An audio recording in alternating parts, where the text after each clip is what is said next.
Olá, sejam todos bem-vindos de volta. Está no ar o Rona Podcast, um podcast que acolhe você e sua família. Eu sou a Thaís Emanuele e hoje a gente vai falar sobre um assunto extremamente importante, sobre as intervenções da psicopedagogia no autismo.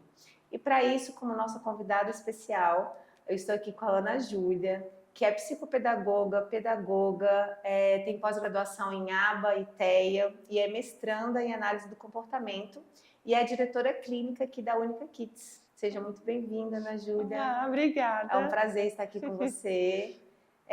Eu queria começar perguntando o que é a psicopedagogia e como que ela se aplica no autismo. Sim. A psicopedagogia, ela é uma área, né, de conhecimento que vai estar intervindo ali nos processos de dificuldades de aprendizagem.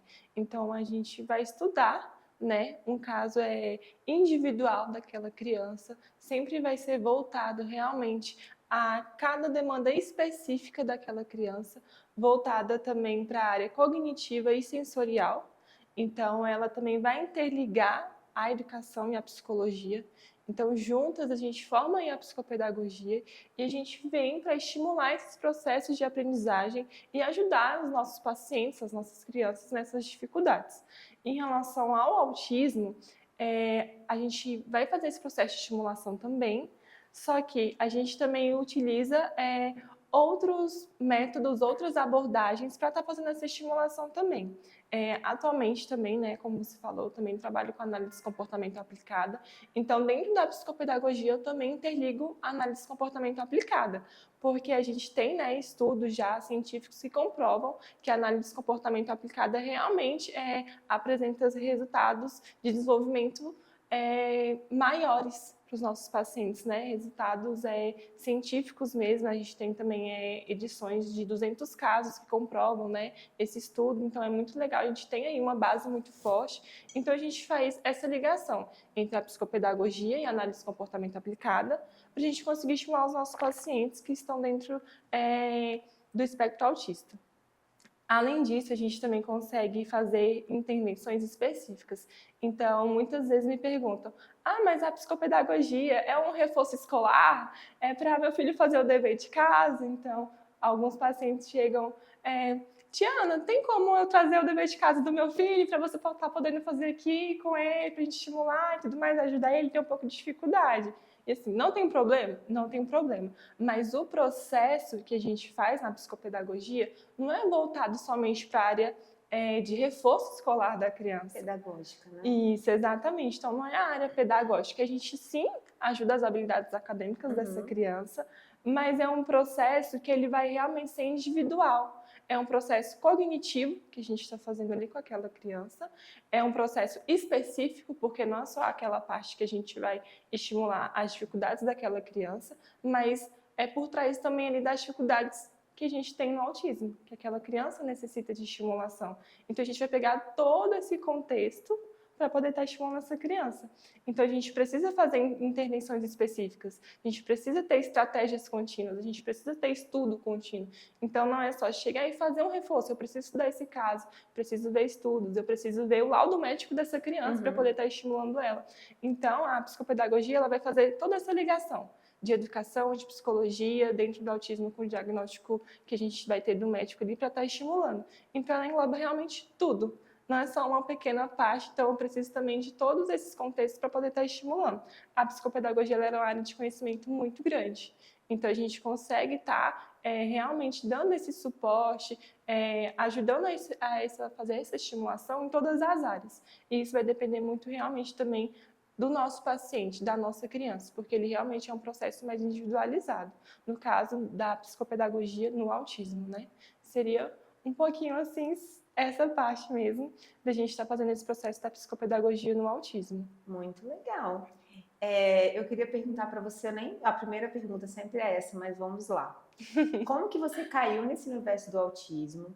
E como é que está sendo para você ser diretora clínica, né? Lá da Única Kids. Ia deixar isso para depois, mas já que você entrou,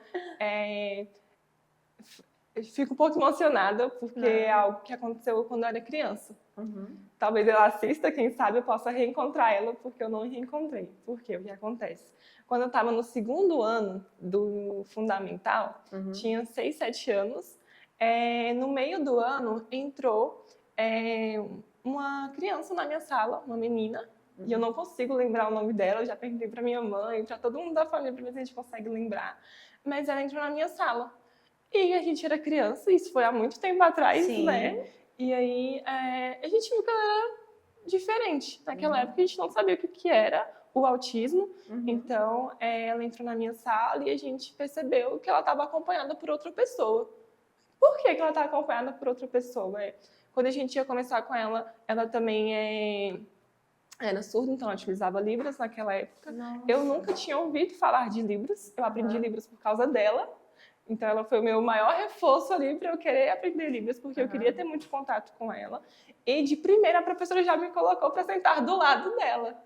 E aí foi o meu primeiro contato. Naquela época os professores não davam esse retorno, os pais também, mas a gente, né, sabia que essa criança possuía alguma demanda naquela época, a professora não conseguia nos passar. Eu consegui saber que muito tempo depois, porque eu tive contato com essa professora, em saber que ela era surda e tinha autismo também. E aí foi nesse processo que eu fiz uma amizade muito grande com ela. E aí, às vezes, eu lembro que às vezes elas tinham umas demandas e ela não conseguia permanecer dentro de sala. E eu virei muito amiga dela. Então, nesses momentos, quem ia ajudar ela, nos momentos que ela tinha crise, nos momentos que ela tinha choro, era eu. Então, a professora sempre me chamava e eu ainda não conseguia me comunicar com ela de forma assertiva, porque ela sempre utilizava a Libras. Então, eu comecei a aprender. E aí foi aí que me despertou um interesse muito grande. Ela marcou minha vida assim para sempre.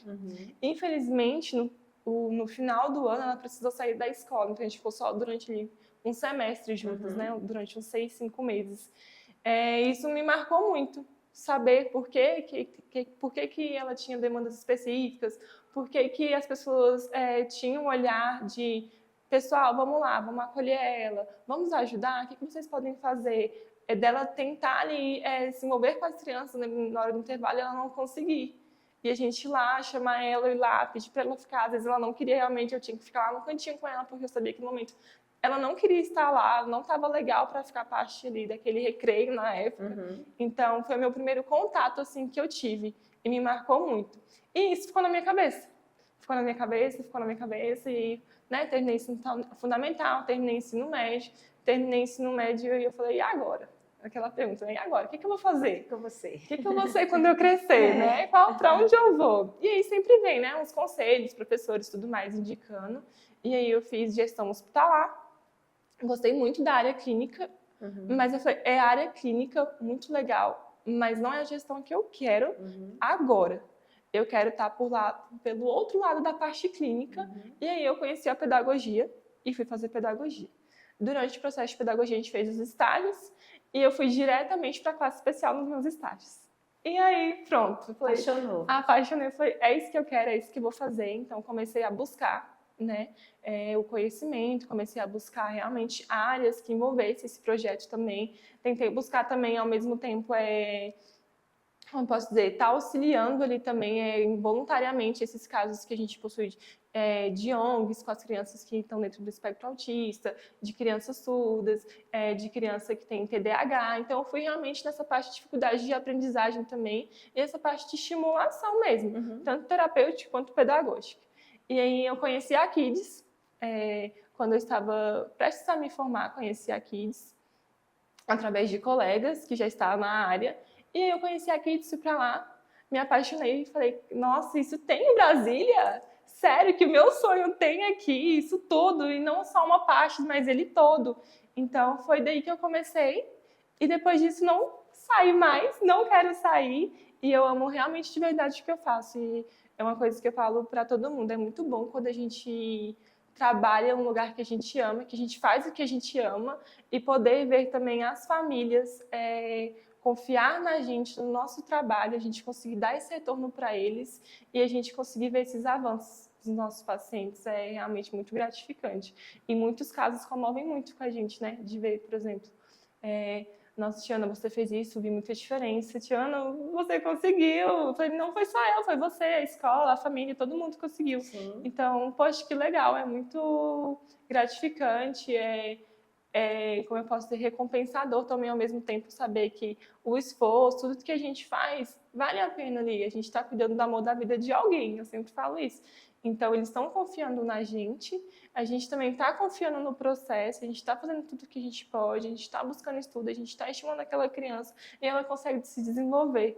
Então, é recompensador demais a gente conseguir ver que os nossos pacientes estão evoluindo. E foi assim que eu entrei nessa área e não quero mais sair. Que legal, muito legal a história da sua vida, assim, é bacana. Eu fico sempre pensando nisso com o Matheus, porque ele tem um grupo agora de colegas específicos que ficam sempre com ele.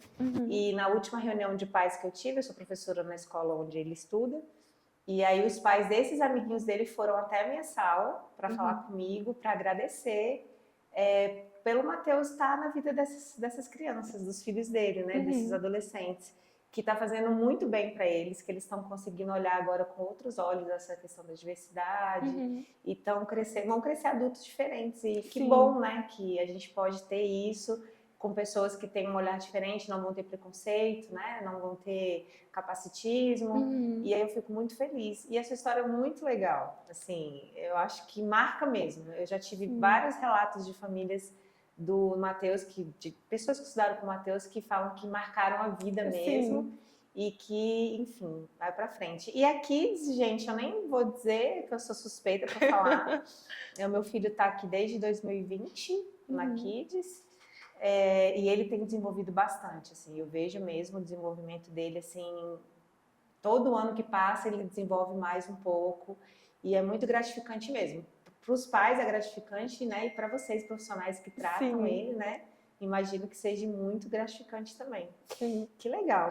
E eu queria saber de você quais são as intervenções mesmo que a gente pode estar utilizando na psicopedagogia com os autistas. Por exemplo, aqui na Kids, a tia Dai que atende o Matheus, psicopedagoga. Oi, Dai. Oi, gente. E a tia Dai, ela sempre está em contato comigo e com a escola. Então, assim, eu trago demandas da escola, como você falou. Claro que não é essa questão, só do reforço, nada tarefa. O Matheus não faz isso aqui na clínica. Mas eu trago, assim, o que a professora de língua portuguesa está trabalhando com ele. Então, eu falo, tia Dai está trabalhando as vogais e as consoantes. E aí ela dá seguimento ao trabalho aqui de uma forma lúdica, com o que está sendo trabalhado na escola, porque a gente consegue alinhar, né? O que está sendo trabalhado na escola com a clínica.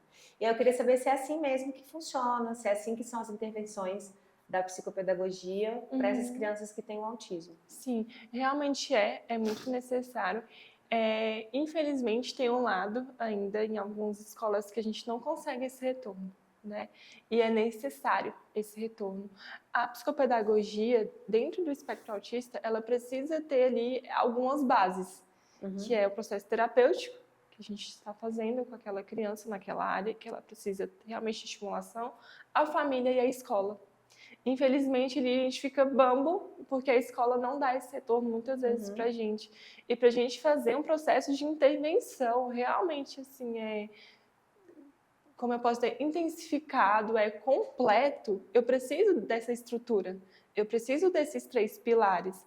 Então, as intervenções psicopedagógicas vai ser com o psicopedagogo que vai estar ali realmente intervindo naquele caso, vendo as demandas, vendo as dificuldades de aprendizagem, vendo qual é realmente a melhor forma de estimular, lúdico, concreto visual, mas ao mesmo tempo a escola me dá esse retorno também de como ele está se desenvolvendo, em qual área ele precisa realmente estar fazendo esse processo mais intensificado, mais voltado, e a própria família também conseguir me dar esse retorno. Por quê?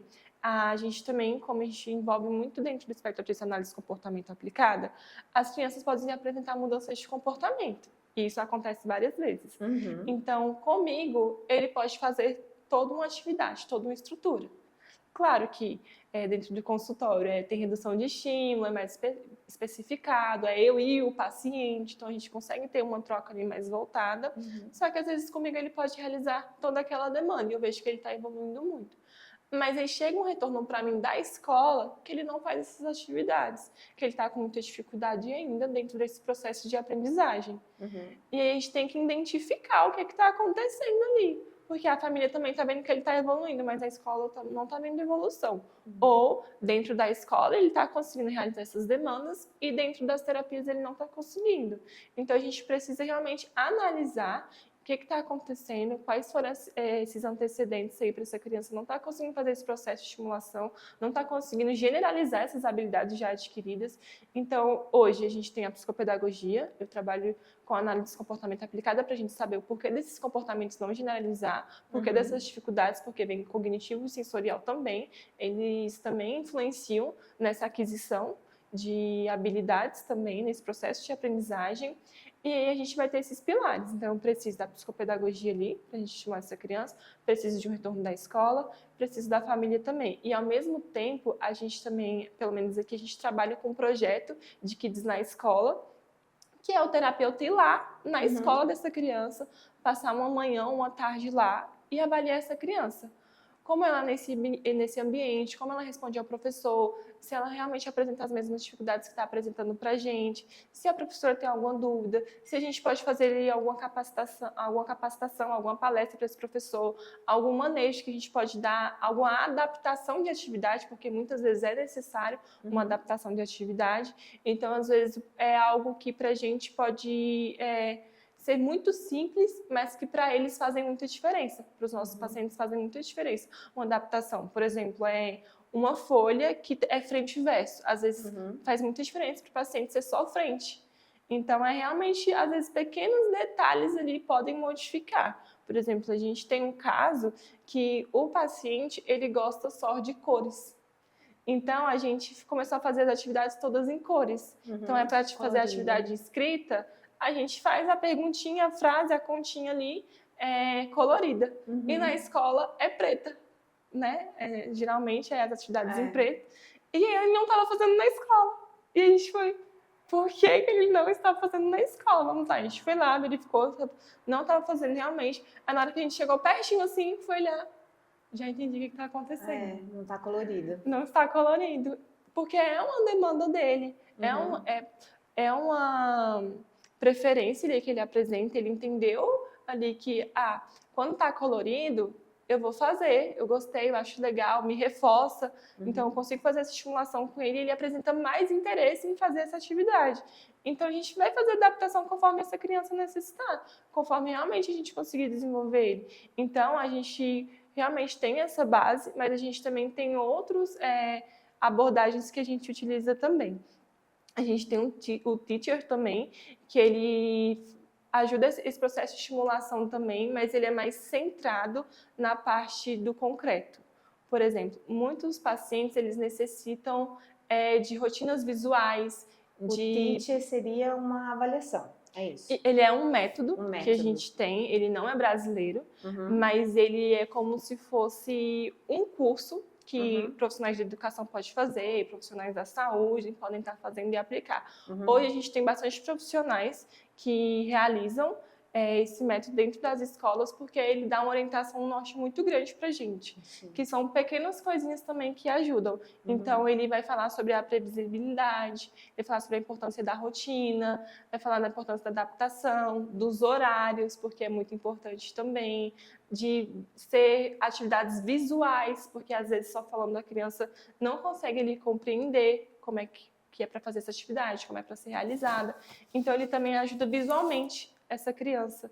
Então, ela é mais específica, ela é mais centrada e ela dá esses nortes, assim, de como eu vou fazer com essa criança dentro da escola ou dentro de outros ambientes. De quais os estímulos que eu posso estar retirando, porque vão influenciar nesse processo. Então, ela fala muito também sobre a questão do estímulo sensorial. Então, às vezes, muito barulho, muitas cores, ele está voltado para sentar do lado da janela e passa muitas pessoas na janela e isso desconcentra ele. Então, ele realmente dá esse norte para a gente. E lembrando também que a gente também tem intervenção precoce. Então, além disso, o quanto antes a gente fazer essa intervenção, é melhor. Realmente, a gente tem estudos também, a gente tem algumas editoras que já publicaram alguns artigos que falam da importância e também que há muitos casos que a gente conseguiu perceber que as crianças tiveram um maior desenvolvimento quando a gente teve essa intervenção precoce. Então, além disso, a gente também agora hoje, a gente tem a estimulação precoce também e que influencia muito também nessa parte das crianças realmente, de estar estimulando, de estar conseguindo realmente adquirir habilidades, de conseguir ver diferenças depois que começa a fazer essa estimulação precoce. E a estimulação precoce ali, o educador físico, o profissional de educação, fazendo esse processo desde muito cedo com essa criança, entre 2 e 3 anos, e a gente consegue aí ver uma estimulação e um desenvolvimento maior quando a criança faz essa troca também. Então, hoje a gente vai utilizar essas que eu falei, que é um pouquinho mais específicas, mas para o próprio profissional que está ali atuando, por exemplo, dentro da terapia ou dentro da escola, na parte psicopedagógica, a gente também tem as referências próprias da educação, que muitas vezes eu falo e o profissional fica: nossa, vocês também usam isso? Que é a BNCC, Base Nacional Comum Curricular, Sim. e o Currículo em Movimento. A gente também utiliza utiliza eles. por conta da educação precoce, né? Exatamente. Então, às vezes, quando a gente vai falar sobre isso aos pais, nossa, achei que era só na escola. Não, realmente, ele é uma base, a gente tem essa base para poder estar fazendo estimulação. A gente também tem os marcos de desenvolvimento que a gente consegue ali saber em que fase aquela criança está, o que é esperado para essa idade, e assim que a gente também consegue nortear os pais, os professores, a como está fazendo essa estimulação. Então, o que ele precisa? Como é que você sabe que ele precisa disso? Então, a gente tem que ir os marcos, a gente tem que ir a BNCC, a gente tem alguns cursos, a gente tem análise de comportamento aplicado, que mostra ali o que a gente está em atraso naquela criança, que a gente pode fazer. Então, é muito grande, realmente, essa parte de psicopedagogia. Então, são várias coisinhas mesmo que a gente vai trazendo, mas uma das principais, realmente, que a gente tem hoje é a parte de estimulação realmente com a análise de comportamento aplicada, com a intervenção precoce, com a BNCC, currículo em movimento e os pilares que a gente precisa: família, escola e as estimulações psicopedagógicas também. Nossa, é muito ampla, eu digo Muito que a ampla. psicopedagogia é muito complexa, né? Porque ela é muito ampla. E você consegue facilmente com ela trabalhar com as outras especialidades, porque quando a gente fala de autismo, a gente está falando de uma equipe multidisciplinar, né? O Matheus fez educação precoce, só que ele fez no governo, na época, há 10 anos atrás, acho que nenhuma clínica de Brasília tinha, então era só mesmo na secretaria pública, né? Nas escolas públicas que tinha. Ele fez dos 3 aos 4 anos, ele entrou com 3, saiu com 4, e foi muito, muito bom. Assim, educação precoce eu vi que foi um divisor de águas, assim, na minha mente, em visão do autismo, do que era e de como que os profissionais trabalhavam com ele. Então, ele tinha psicóloga, ele tinha uma psicopedagoga e tinha um educador físico que trabalhava psicomotricidade, né? E aí foi aí que a gente começou a tentar também para essa questão motor, de atraso motor, enfim. Porque pega todo tudo da criança, né? O todo da criança. Isso. E aí, na época, não tinha o Teacher, mas o Matheus chegou a fazer Portage, que também é um método, e chegou a fazer BIPMAP já na Kids. Ele fez o BIPMAP também, que é outro método. Porque para adolescente a gente ainda também tem que vir de fora, né? No Brasil não tem ainda para adolescente. Mas o Matheus já está assim, num patamar de que, né, tem muitas habilidades que precisam ser trabalhadas com ele na psicopedagogia, mas que ele, cada dia que vem crescendo e vai bem legal. E aí a pergunta que eu queria te fazer é: como que a gente trabalha com esses outros profissionais? Com a fono, com o psicólogo, com o educador físico, com o terapeuta ocupacional? Como é que a gente faz esse trabalho junto com a psicopedagogia? Sim, está muito ligado tudo, ao mesmo tempo que a gente acha que são áreas muito diferentes, mas realmente uma ali liga com a outra e a gente consegue aquele boom. Realmente, quando a gente faz esse processo transdisciplinar, né, que é estar juntando todas essas áreas, fazer essa estimulação, a gente consegue fazer com que essa criança apresente mais resultados. Por quê? Por exemplo, a psicopedagogia está trabalhando realmente para essas dificuldades, para essas demandas de aprendizagem, e às vezes, muitas vezes, a gente pode ter crianças com demandas sensoriais. Então, eu preciso trabalhar ali, vamos dizer ali, sistema motor daquela criança. Aquela criança está em fase de aquisição da escrita, e nisso a gente pode... a criança tem uma demanda sensorial, e às vezes, sabe quando você está escrevendo, faz aquele quando a gente escreve? Algumas crianças têm umas demandas sensoriais, que aquele barulhinho ali já...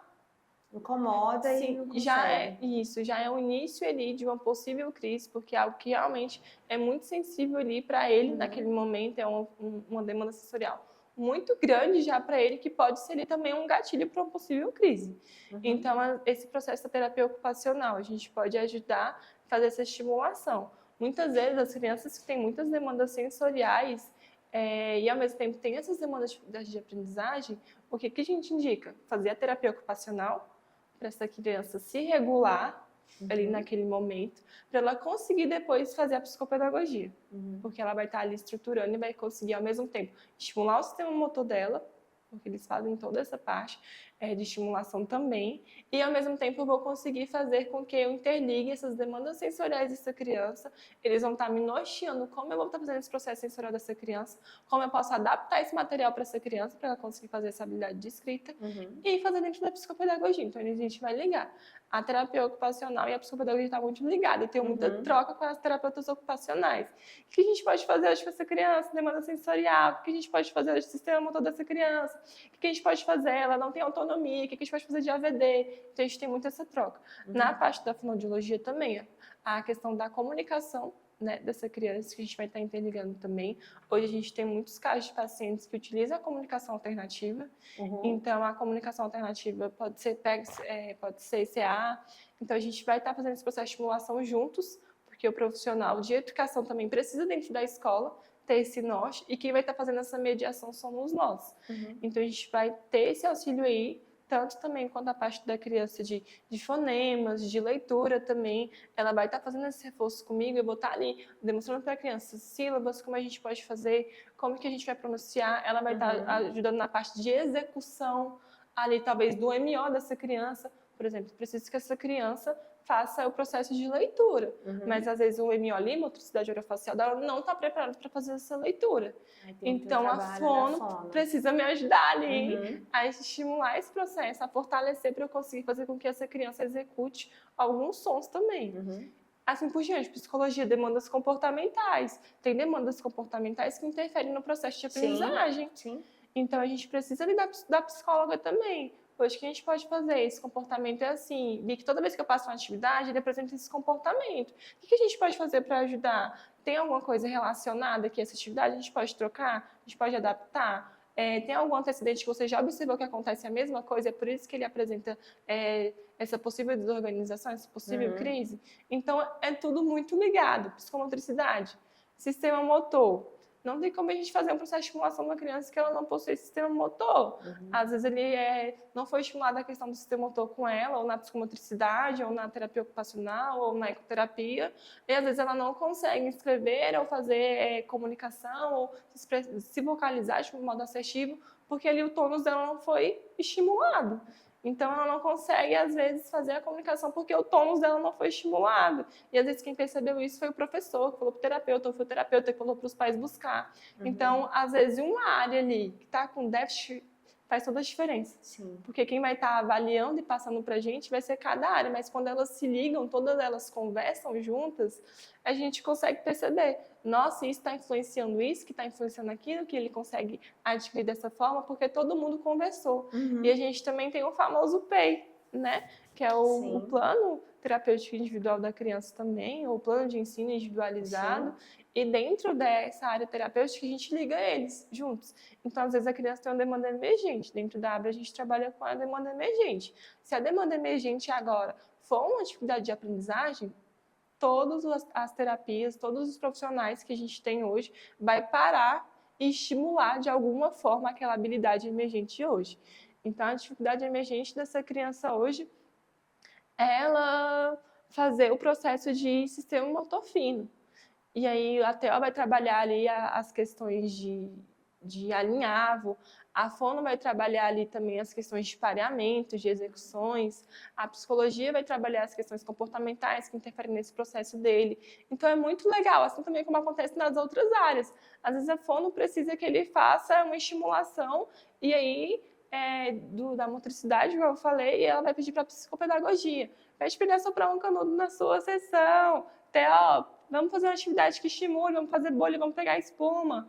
Psicólogo, tenta dessensibilizar esse objeto aqui para a gente tentar utilizar com ele. Então, todo mundo ali junto fazendo essa estimulação é muito legal. A gente fica extremamente assim, tipo, nossa, como é bom ter uma equipe transdisciplinar.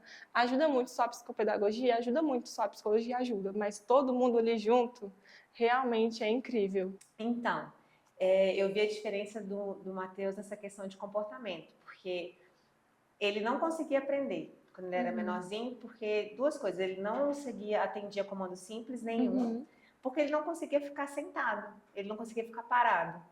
E aí eu lembro que na educação precoce e depois, quando ele foi para as terapias, o que foi trabalhado com ele muito ABA, foi trabalhado muito análise de comportamento com ele, para que ele pudesse ficar sentado. Aí, então, tempo de espera na mesinha. Ele ficava 3 segundos. Sim. Aí, foi subindo para 1 minuto. Aí, depois 3 minutos. Depois 5 minutos. E aí, hoje ele consegue ficar a sessão inteira, 30, 40 minutos sentado. Que ótimo.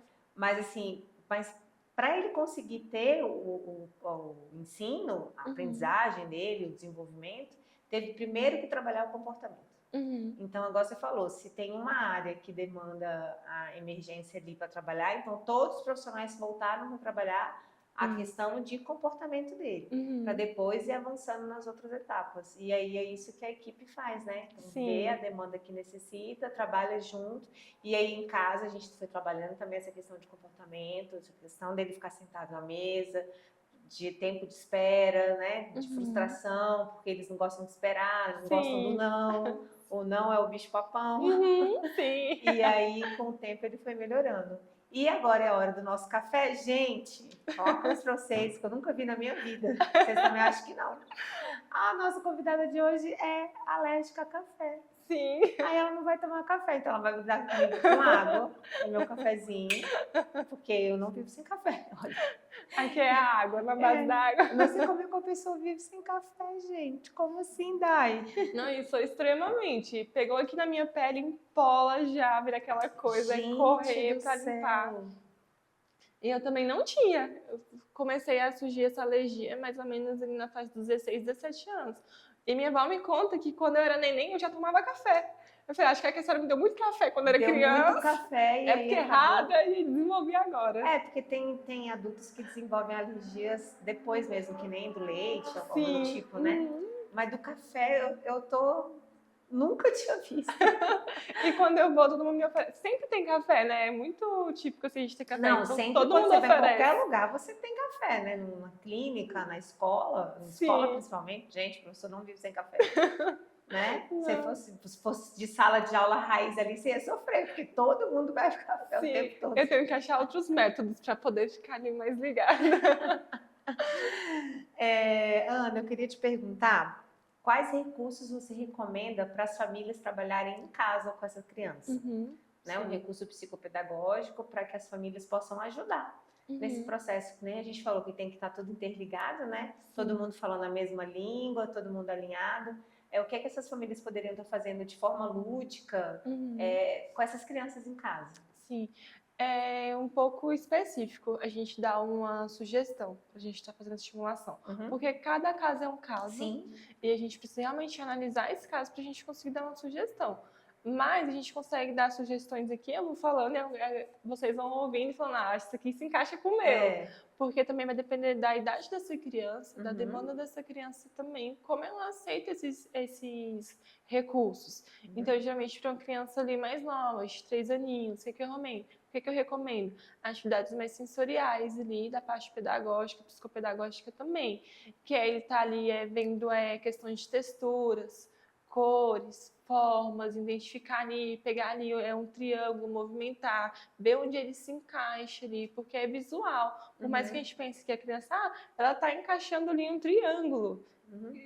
é sensorial, é visual, é tátil, o que é isso aqui? Então, realmente é uma habilidade que a gente precisa ter. A criança vai estar trabalhando no sistema motor dela, a criança vai estar trabalhando no contato dela, o tato, questões de rastreio ali também, motricidade fina. Então, a gente consegue ali nessas demandas.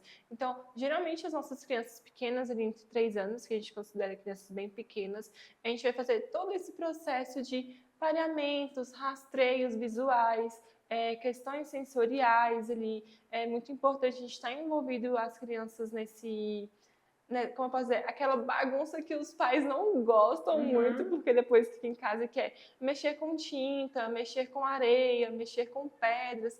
Isso ajuda muito a criança. Por mais que a gente, tá só brincando. Não, tá estimulando. Sim. É muito importante que elas tenham esse contato para a gente poder fazer outra estimulação. Às vezes ali brincando com a massinha, os dedinhos delas tá ali, ó, aperfeiçoando, criando forcinha para depois conseguir pegar num lápis, no giz de cera. Então é muito importante esse recurso.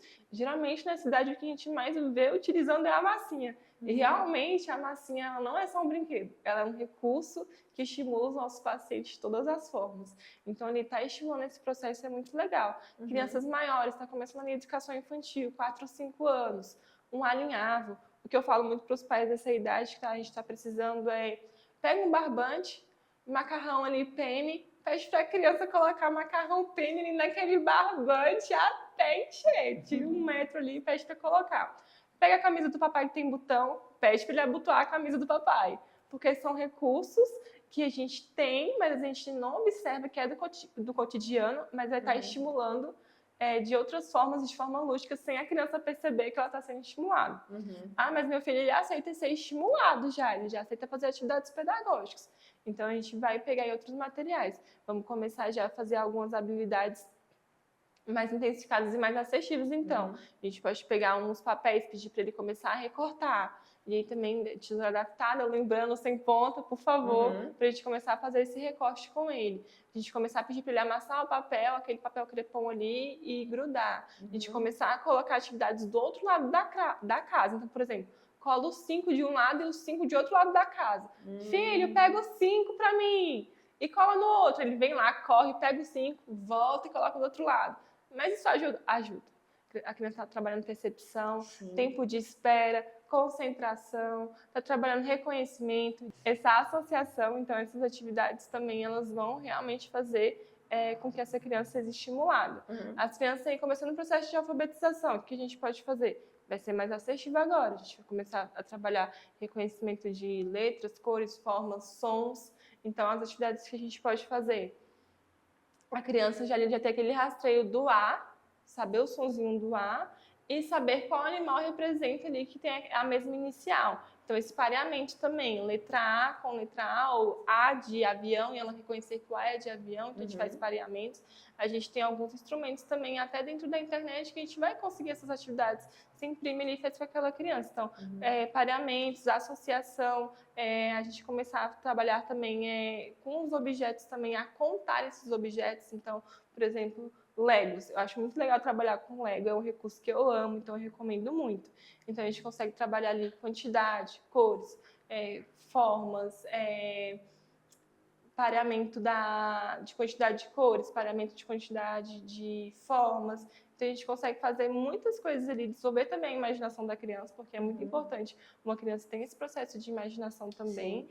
Então os recursos realmente vai ser de acordo com a demanda da criança, mas os recursos que eu recomendo são recursos que tem em casa, como eu falei, o macarrão, a blusa, sem que perceba, números de um lado da casa, pede para ele lá correr buscar esses números.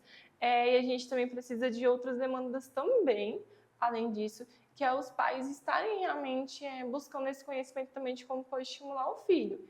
Então, para a gente poder dar esse retorno de quais recursos utilizar, vão lá, converse com os terapeutas dos filhos de vocês e perguntam, olha, o que eu posso fazer para estimular ele em casa? Qual recurso você acha que está certo com ele? Então, muitos pais me perguntam mesmo.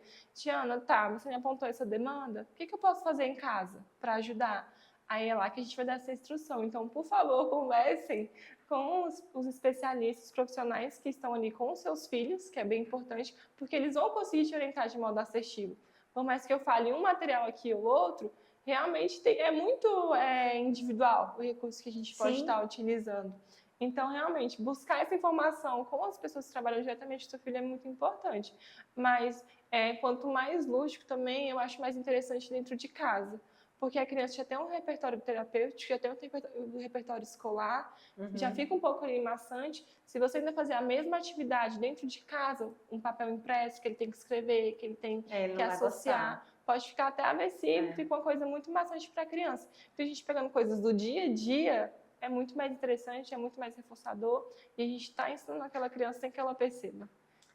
Gente, é verdadeiro mesmo, assim, é brincando que se aprende, né? Sim. Sempre todo mundo diz isso. Então, as brincadeiras sempre ensinam alguma coisa para a criança.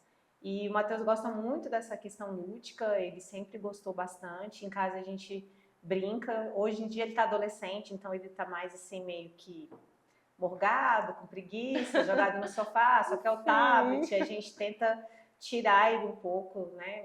Tirar ele do tablet um pouco, mas ele está na adolescência já é um pouco mais complicado. Você falou, cada paciente apresenta uma demanda, né? Sim. Mas quando ele era menorzinho, a gente brincava muito com bolinho de sabão, fazia amarelinha no chão. Eu moro em casa, então fazia amarelinha para jogar, para pular, ficar de uma perna só, para ir trabalhando. Dá para você trabalhar muita coisa, Sim. né? Então, assim, uma dica para os pais e para as mães que estão nos assistindo, para conversar com o terapeuta. Sim. Porque ele sempre vai ter uma dica ótima de brincadeira para que se possa fazer com a criança, né? Você falou, coisa do dia a dia. Botar uma camisa, né? Trabalhar aí com o barbante que você falou. Inclusive, eu preciso... eu tô trabalhando com o Matheus essa questão para ele aprender a amarrar o tênis. Ele já tá quase lá, ele já tá dando a voltinha, tá faltando só dar o laço. Sim. Mas isso é importante para que eles treinem habilidade para conseguir depois dar amarrar um tênis, por exemplo, né? E realmente, como você falou, brincando se aprende, e isso é muito real. Muito. Às vezes os pais vão ali na terapia e dão uma olhada, mas eles estão brincando. Se a sua criança não brinca, ela realmente não consegue adquirir outras habilidades. A criança precisa brincar. Sim. A criança precisa ter essa fase do brincar, do imaginar, do criar, do inventar.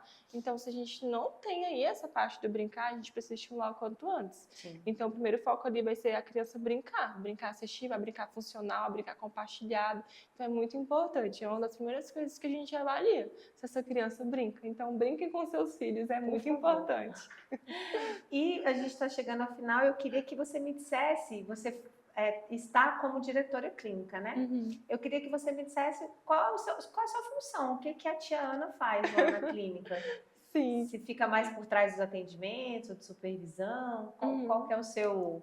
Pra gente tirar uma dúvida que eu tenho, por isso que eu tô fazendo a pergunta, gente, porque eu tenho uma dúvida. Sim. E aí eu queria saber, assim, qual que é a sua função lá na clínica? Essa parte de gestão, sim, organizacional, e também essa parte do terapêutico. Então, tem esses dois lados. O lado burocrático, que é a papelada ali em si, né, que a gente tem que estar demandando. A gente também trabalha aqui na Kids, com essa parte da direção clínica, acolher muitos pais. Então, eu tenho... metade da minha agenda é acolhimento de pais, que é os pais que estão com dúvidas, que precisam de orientação mais assertiva, pais que precisam que eu vou visitar uma escola ou a casa deles para a gente tentar mediar de modo mais assertivo. Produção de relatórios mais assertivos também. Às vezes a gente precisa fazer um PEI totalmente unificado ali para uma demanda específica daquela criança. Então, eu vou estar fazendo essa revisão, vou estar incluindo, vou estar adaptando também junto com a equipe terapêutica. E, ao mesmo tempo, ele está supervisionando essa equipe terapêutica. Então, a gente tem ali diversos pacientes, né, que estão ali sob a minha supervisão e a supervisão desses outros especialistas, e eu faço esse contato direto com eles. Como que está esse paciente? Ele está evoluindo? O que vocês estão fazendo para estimular esse paciente? Passar ali, dar uma olhada naquelas sessões. Como é que tá? Tá evoluindo? Criança faltou. Por que faltou? Vamos saber por que faltou? Está acontecendo alguma coisa? Olha, essa criança está apresentando comportamentos que não apresentava antes, está apresentando dificuldades que não apresentava antes. O que a gente pode fazer? Então, realmente, é toda essa parte mesmo. Então, a gente engloba tudo. Então, que vem ali do atendimento até a parte de burocrática do relatório final ali, do atendimento com o pai. Então, realmente, a gente vai subir na escadinha. Eu pego um pouquinho dessa escadinha. Então, a primeira parte ali, o contato direto com os pacientes, né, que é eu ter essa ligação com os pacientes, que é os supervisores, né, os especialistas que atendem essas crianças, que eles vão me passando as demandas desses pacientes e eu vou falando para eles como é que a gente pode fazer para estimular. Então, muitas vezes chega um supervisor lá na minha sala e fala, Tiana, fulano de tal, tá acontecendo isso. eu acho que a gente precisa avaliar, acho que a gente precisa fazer isso. O que você acha? Tia, me conta o que está acontecendo, o que aconteceu, qual foi o antecedente? O pai falou alguma coisa, a família falou alguma coisa? E ali eu procuro orientar o meu supervisor a como ele vai proceder com esse caso. Se ele precisa fazer um encaminhamento, se ele precisa de mais estimulação, se essa criança está cansada e precisa realmente reduzir um pouco a demanda dela, porque às vezes tem paciente que está cansado realmente, e é por isso que às vezes ele não está conseguindo fazer algumas coisas. E aí depois a gente volta para a parte burocrática. Vou analisar relatório, vou ver se realmente esse relatório está adequado, se essas demandas são assertivas, se eu estou conseguindo um retorno do médico também, porque eu tenho esse contato direto também com os médicos dos nossos pacientes. Então, eles sempre ficam me perguntando, olha, hoje tive reunião com a família tal, você está achando essa demanda também? O que você observou? Essa informação está batendo? Dou esse retorno também. E principalmente com os pais.